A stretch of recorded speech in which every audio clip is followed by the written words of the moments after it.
महात्मा बुद्ध और किसान की कहानी। एक समय की बात है जब महात्मा बुद्ध अपने शिष्यों के साथ यात्रा कर रहे थे। वे एक छोटे से गांव पहुंचे जहां खेतों में काम कर रहे किसान उन्हें देखकर रुक गए। बुद्ध की प्रसिद्धि दूर दूर तक फैल चुकी थी। लोग उनकी बुद्धिमत्ता और करुणा के किस्से सुनते थे और उनका सानिध्य पाने के लिए लालायित रहते थे। गांव के बीचों बीच एक बुजुर्ग किसान था जिसका नाम सोमेश्वर था। उसकी स्थिति खराब थी, खेती अच्छी नहीं चल रही थी, मौसम विपरीत था और गांव में कर्ज का बोझ भी बढ़ता जा रहा था। वह अंदर से टूट चुका था, परंतु अपनी तकलीफ किसी से बांट नहीं पाता था। उसने मन ही मन ठान लिया था कि अब वह इन दुखों को और नहीं झेल सकता। उसी समय बुद्ध अपने शिष्यों के साथ गांव में आए। जब गांव वालों ने बुद्ध को देखा तो वे दौड़ते हुए उनके पास आ गए और उनकी शिक्षाओं के लिए उत्सुक हो उठे। सोमेश्वर, जो बुद्ध की ओर जा ही रहा था, अचानक ठिठक गया। वह सोचने लगा, ये महात्मा बुद्ध भी क्या कर लेंगे? मेरी समस्याएं कौन सुलझा सकता है? फिर भी किसी अज्ञात कारण से उसने बुद्ध के सामने जाने का निर्णय लिया। बुद्ध ने सभी से कहा, जो भी मुझसे कुछ पूछना चाहता है वह बेहिचक आए। आज मैं आपकी हर जिज्ञासा का उत्तर दूंगा। सोमेश्वर ने आगे बढ़ते हुए बुद्ध से कहा, गुरुदेव, मेरा जीवन समस्याओं से भरा हुआ है। खेती नष्ट हो रही है, कर्ज बढ़ता जा रहा है और मेरा परिवार भी दुखी है। क्या आपके पास इसका कोई हल है? बुद्ध ने उसे ध्यान से सुना और मुस्कुराते हुए कहा, तुम्हारी बातों में जो दुख और पीड़ा है वह मुझे स्पष्ट दिख रही है। लेकिन क्या तुमने कभी यह सोचा है कि हर समस्या का समाधान तुम्हारे भीतर ही छिपा है? सोमेश्वर चौंका। कैसे गुरुदेव? मैं तो हर दिन संघर्ष कर रहा हूँ, फिर भी मेरी समस्याएं घटने के बजाय बढ़ती ही जा रही हैं। बुद्ध ने उसे पास बुलाया और कहा, आओ एक कहानी सुनाता हूँ।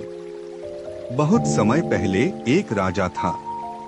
उसके पास बहुत धन था, बहुत बड़ा राज्य था और उसे दुनिया की हर चीज प्राप्त थी, लेकिन फिर भी वह दुखी था। उसने अपने मंत्रियों को बुलाकर कहा कि उसे सुखी जीवन चाहिए। सारे मंत्री उसके सामने कई सुझाव लेकर आए, लेकिन कोई भी उपाय उसे संतोष नहीं दे सका। बुद्ध की बात सुनकर सोमेश्वर और बाकी लोग ध्यानपूर्वक सुनने लगे। फिर बुद्ध ने आगे कहा, एक दिन राजा के पास एक साधु आया। साधु ने राजा से कहा कि वह राजा को सुख का वास्तविक मार्ग दिखा सकता है, लेकिन एक शर्त पर राजा को खुद उस मार्ग पर चलना होगा। राजा ने सहमति दी। साधु ने उसे एक बीज दिया और कहा, इस बीज को बो और देखो, यह तुम्हें खुश कर देगा। राजा ने वह बीज बोया और हर दिन उस पौधे की देखभाल करने लगा। जैसे जैसे पौधा बढ़ा, राजा का ध्यान उससे हटकर पौधे के जीवन चक्र पर केंद्रित हो गया।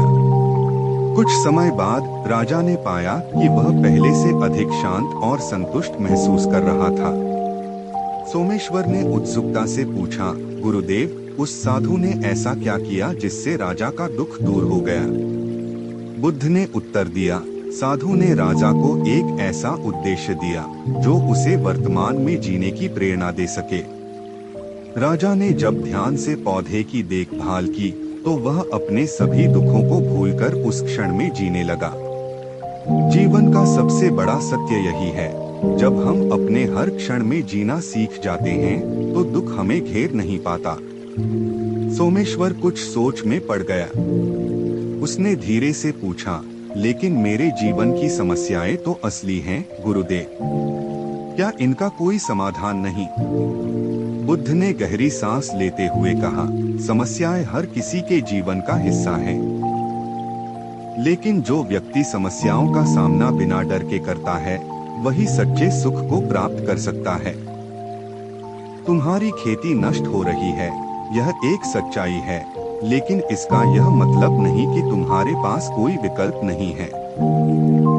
जब तुम अपने मन को स्थिर रखोगे और हर स्थिति का सामना धैर्य से करोगे, तब तुम्हें समस्याओं का सही हल भी मिलेगा। सोमेश्वर ने गहरे आत्मनिरीक्षण में डूबते हुए पूछा, लेकिन मैं अपने मन को स्थिर कैसे करूं, गुरुदेव? बुद्ध ने हल्की मुस्कान के साथ कहा, जब तुम जीवन के हर क्षण को एक नई शुरुआत की तरह देखने लगोगे, तब तुम्हारा मन स्थिर हो जाएगा। समस्याएं तब भी होंगी, लेकिन उनका बोझ तुम पर नहीं रहेगा। अपने भीतर के साहस को पहचानो। याद रखो, कोई भी परिस्थिति इतनी बड़ी नहीं होती कि तुम उससे पार न पा सको। सोमेश्वर के चेहरे पर आशा की एक हल्की सी झलक आई। उसने बुद्ध से कहा, मैं समझ गया गुरुदेव। जीवन में समस्याएं होती रहेंगी, लेकिन मुझे उन्हें डर या निराशा से नहीं देखना चाहिए। मुझे अपने भीतर के साहस को पहचानना होगा और हर दिन एक नई उम्मीद के साथ जीना होगा। बुद्ध ने संतोष की दृष्टि से उसकी ओर देखा और कहा, सच यही है, जब तक हम जिंदा हैं, हमें हर पल का सामना साहस से करना चाहिए। समस्याएं आएंगी, लेकिन हम उनसे सीखकर ही अपने जीवन को बेहतर बना सकते हैं।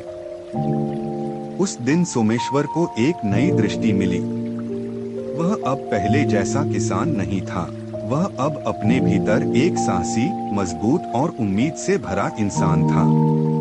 उसने बुद्ध से विदा ली और अपने खेतों की ओर चल पड़ा।